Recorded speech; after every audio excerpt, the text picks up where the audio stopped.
Download the AllStar app. Make your picks for UFC fights, challenge your friends, level up and win prizes. Link in description. Get it now.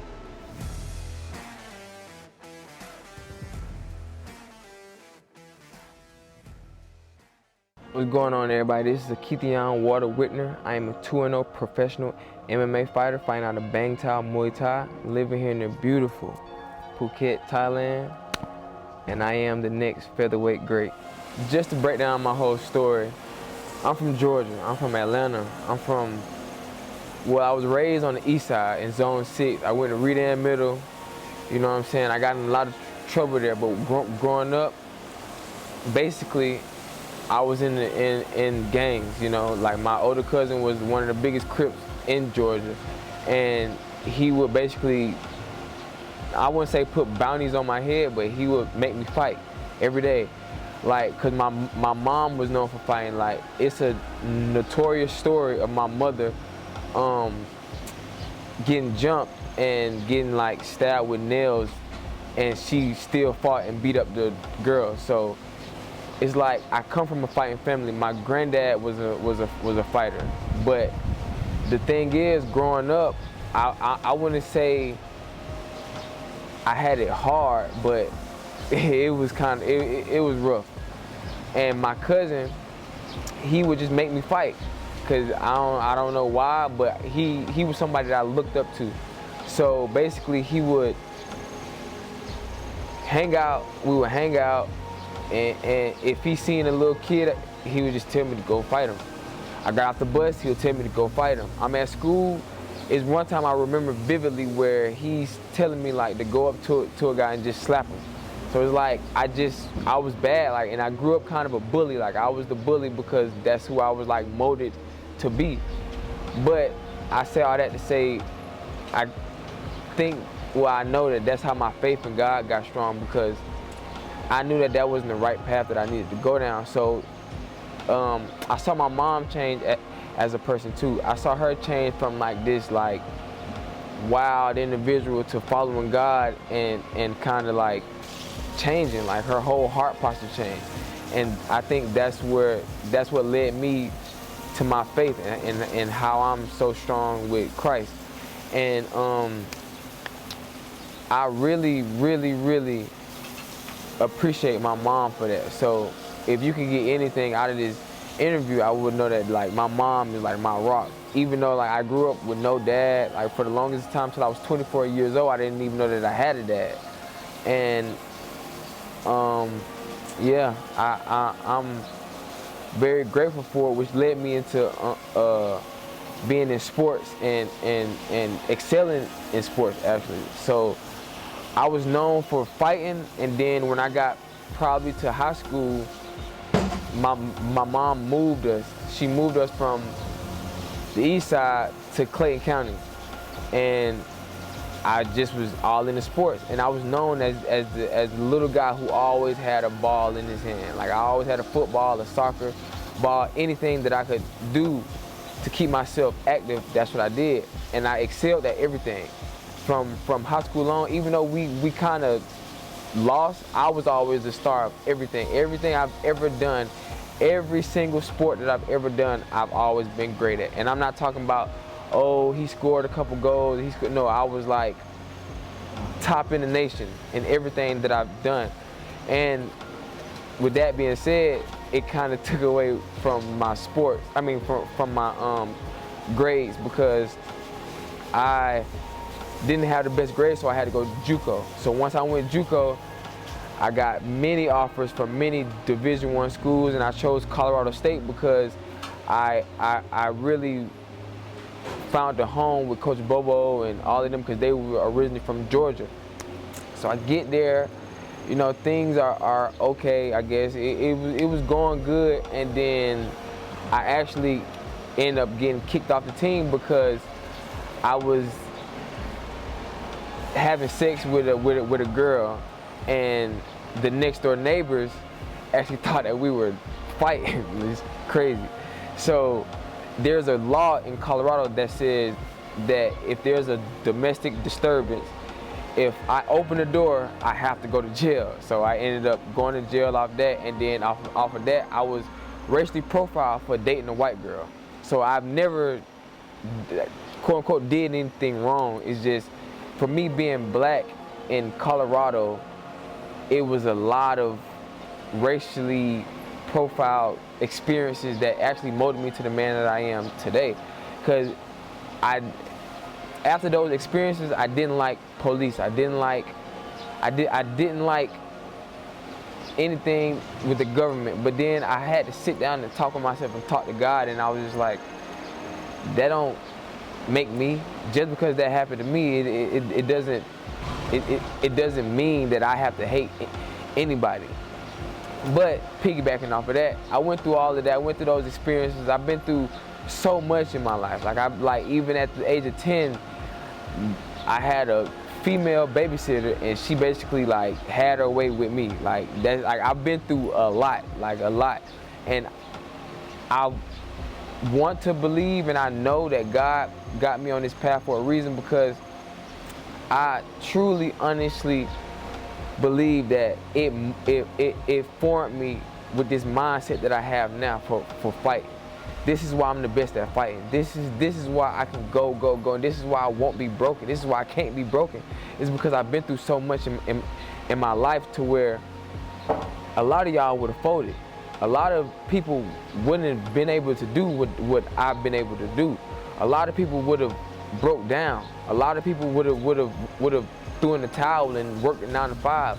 But it's like, I just can't stop. This is who I am. I'm a winner. I'm a born winner. And in every circumstance of my life, no matter how low I've gotten, I've proved to myself that I was a winner.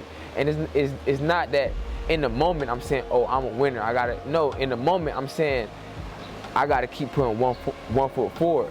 And it all led me to fighting. Because after football, I didn't get a shot at the NFL. I'm only 5'10", and I was only probably like 185 pounds. But at the same time, I was great, but I just didn't have. I didn't pass the test. You know what I'm saying? Like I didn't have what they wanted. So I went into a little rut, and I was like, man, I gotta compete. I gotta continue to push. I can't just work a 9 to 5. I couldn't do it. It's not like an excuse. Like I honestly tried to work, and I was making good money, but it's just like it wasn't me. So I remember watching Leandro Lowe, rest in peace, and I remember just watching him one day, and I was like, dang, bro, I want to be like him. So I started doing jiu-jitsu.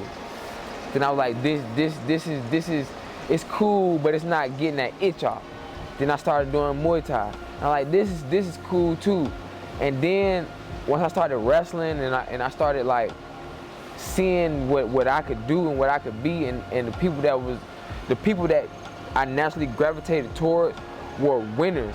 It wasn't because, oh, he's this, I'm going to go. No, if you know me, I'm pretty much of a shelled up person. I don't care if you Obama. Like I won't just go to you. Like it has to be natural. So the people that I was naturally drifting towards were winners. Douglas Lima, Treshawn Gore, Diego Lima, like Cody Durden. Like these are people that I'm looking at, and I'm like, oh, they're pretty cool people, but we all have this mindset, like we love God and we love winning, and we have a purpose.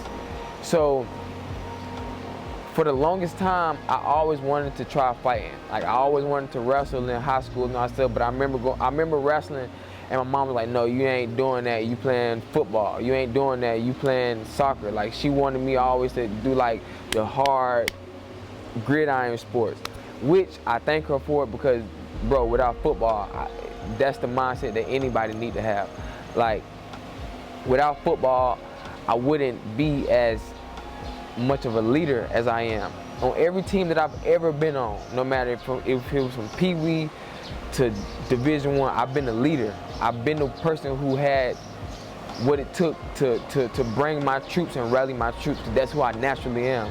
I'm not trying. It's just now that I sit here and talk about it and think about it, I'm recognizing it. And yeah, so I remember watching Israel Adesanya, his first fight in the UFC, and I was there with my cousin, and my cousin was like, bro, I bet you can't do that. Like, I bet you can't, like, fight. I bet you can't da-da-da-da. And I'm like, bro, who can't? I'm the most competitive person I know. I'm the most, like, you can't tell me something that I can't do. You can't tell me something that I won't do. Like, I'm from Atlanta. This is just who I am. And he told me that, and the next day I was in the gym. And day after that, and day after that, and I've been in the gym almost every day since. So I say that to say that was only, I was 24. That was only about 3-4 years ago. I've been training 3-4 years, and I'm above many people. This is no shade to those people, but I work hard, bro. I work so hard. I work hard at everything I've ever done, and my fruits have always proved how hard that I've worked. And it's not about the fame and the glory and all that stuff. Yeah, I want it. Yeah, I'm gonna have it. Yeah, I'm gonna get it. Yeah, of course. But it's about proving to myself and proving to the people around me that it's possible. That it don't matter where you come from. Like, I'm from Atlanta, Georgia. Nobody does MMA that's really from Atlanta. Nobody, like, all of my family members, all of my friends is either selling drugs, have this, that going on, scamming, all this stuff. Like, honestly, I beat the odds.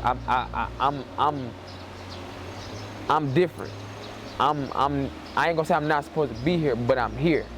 And it makes a difference because people DM me and tell me that I inspire them, that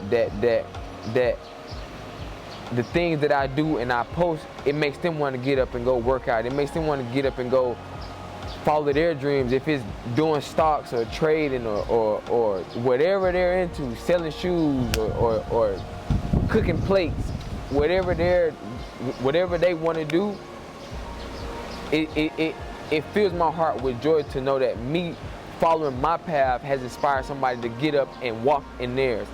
And that's what I'm about, bro. Like, that's everything that I'm about. And I wouldn't say I had a late start in MMA. I wouldn't say nothing because, bro, I'm not even 30. And I'm 2-0. I'm going to be 6-0 by the end of the year. By the end of the year, I'm going to be in the UFC. I'm going to be a contender. And, bro, it's like the sky's the limit. Nobody can beat me. Everybody's scared of me for a reason. I'm him. I'm that guy, and I'm gonna keep being that guy. It's not about if you can outwork me. It's not about none of that. It's about on that night you won't be able to beat me. Period. And me growing up, where I grew up, how I grew up, from getting shot at to getting robbed. Like, I lived in Thomasville and we got robbed 6 times in 3 months. Like, it was crazy. Like, bro, like, it's crazy. If I really delve into the stories and stuff of my youth, you wouldn't believe it. And sometimes every morning I thank God because I'm here. I am in Phuket, bro. Like, I'm in Phuket, Thailand, from the 6th to here. Like, it's all a blessing, bro. And I give everything to God. I give everything to God. Every single thing that I have right now, it doesn't belong to me. It's all God. Like, I have a horse behind me. Like, we don't have horses in Georgia, and if we do, they're in Bangtao County somewhere. So, like, I appreciate what's going on in my life, and I know that it's only going to get better. Every day I see it getting better. And there is no room for negativity. Like, I named myself Water, my nickname Water, not because it just sounds cool, because water is the most persistent thing on this planet. Water can cut through anything with enough persistence. And I feel like I'm just persistent.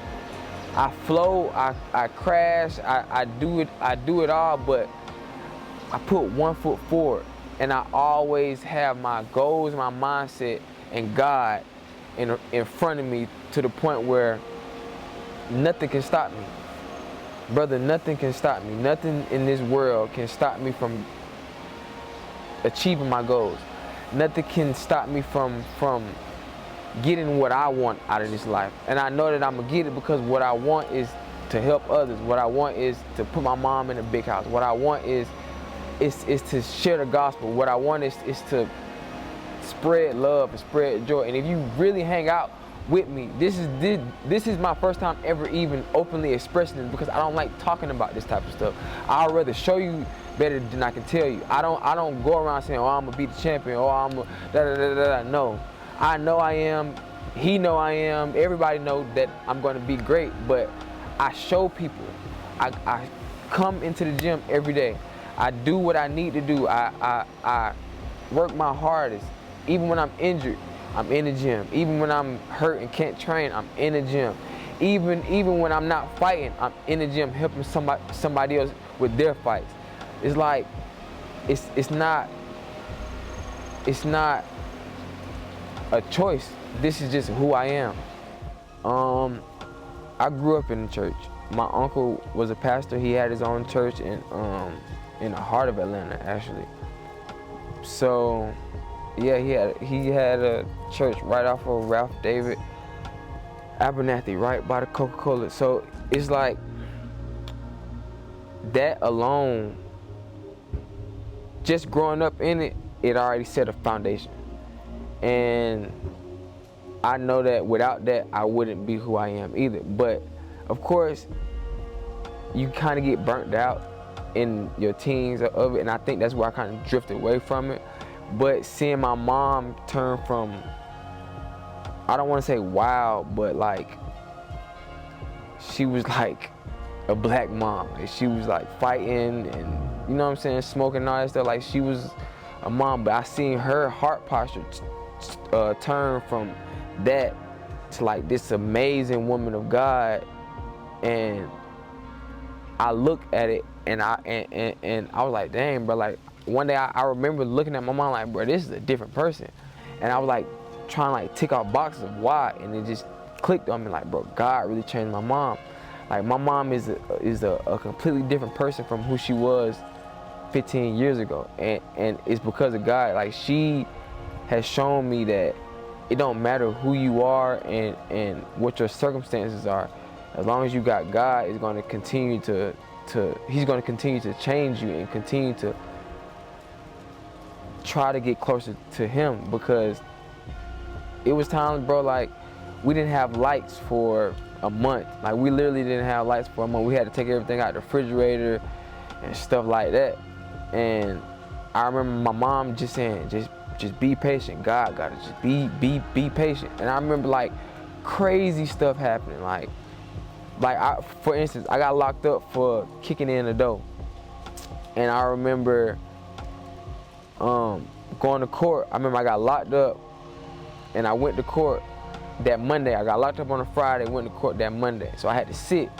And I remember the judge saying, we're not gonna let you go, you're a flight risk. And I was like, hold on, like, how am I a flight risk? And this is my first time getting locked up. Yeah. So I remember like being appalled at it. And I remember going to my cell crying and not crying because I was there. It was crying because like the circumstances of like, bro, why? And I remember praying, and I remember that was my first time really praying hard. And there was no chance of bail. There was no chance of I was getting out to my next court date, which was 6 months after that. So I'm praying for an hour, praying hard. And I remember getting a bang on the door, and there was like, Whitner. I was like, huh? He was like, you gone. I was like, how?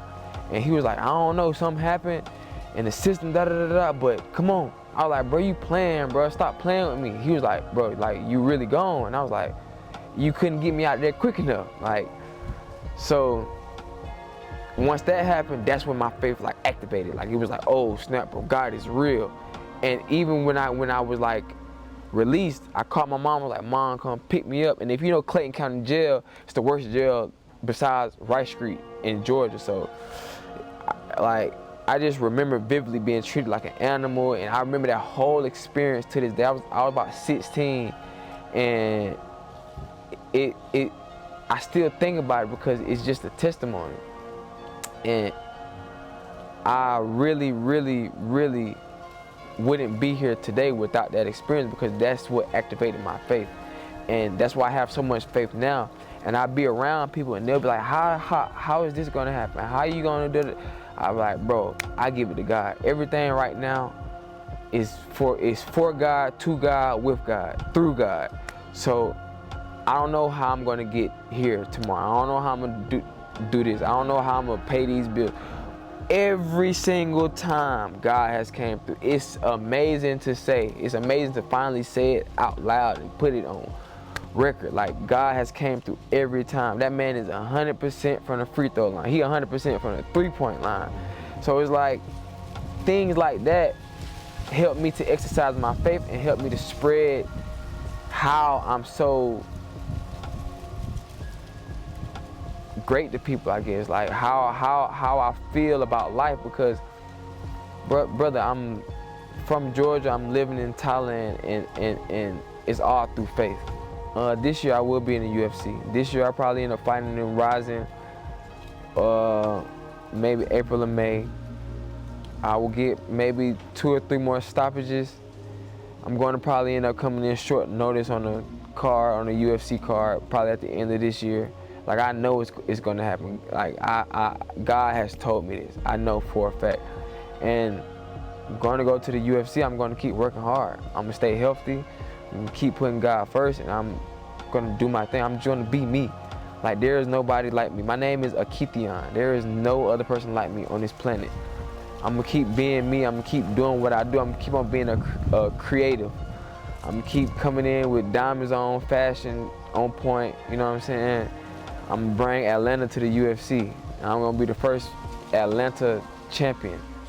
And I'm just going to continue to surround myself with positive people like George, Frank, you know, like people that I can not depend on for something, but just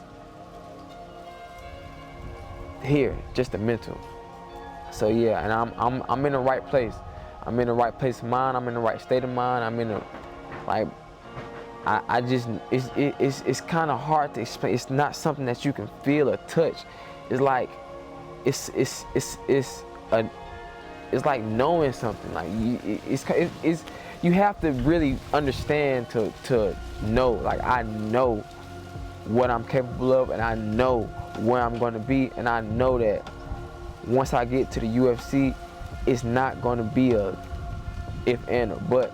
I'm not going to say no to anybody. I'm not going to, you know what I'm saying? Like, I've trained with UFC top 15 people. I've sparred them, and they've asked me, like, questions about stuff, and like, I just know, dog. And that, yeah, next couple years, I'll be on the billboard somewhere. I'm already in commercials. I'm already in movies now. I've been in, so it's like, it's only up. And I just thank God in advance for it. I just want to let everybody know back at home, keep going, don't stop. Use me as an example. I never stop. No matter if it was from football, from soccer, from anything. Like, keep putting God first. It's gonna get times where you're not gonna be able to see what's gonna happen in front of you, but if you keep putting that foot forward, if you keep putting your faith in God, that's where it starts. It starts by God giving you something. It starts by the faith that you set for Him, because that's what He wants to see. He is the Father. Like, if you had a child, or some of you have kids, your children depend on you for stuff. They have faith in you to pay the bills. So have childlike faith in everything you do. I have childlike faith. Like, it's only positive. It's only positivity coming from me every second, because I know where I came from, and I know what could have been. I know what should have been, and I know that I'm here. So that's my message to everybody. Keep putting God first. Keep working hard. If you want to be a model, if you want to be a swimmer, a wrestler, a rapper, bro, keep putting God first and keep putting your foot on these folks' neck. Don't change who you is for nobody, because ain't nobody gonna change for you. Whatever you want, state it, write it down, make it plain, and go for it. And shout out to my mama. Shout out to my mama. Shout out to Antoinette. Shout out to my little sister. Shout out to Baxter. Shout out to American Top Team back at home. Without none of y'all, like, I want to give all of my respect to y'all, because so many people have poured into me that I have no choice but to give back. Like, I'm not that type of person. Whatever I get, I give back with everything. And if you truly know me, you truly know that that's true.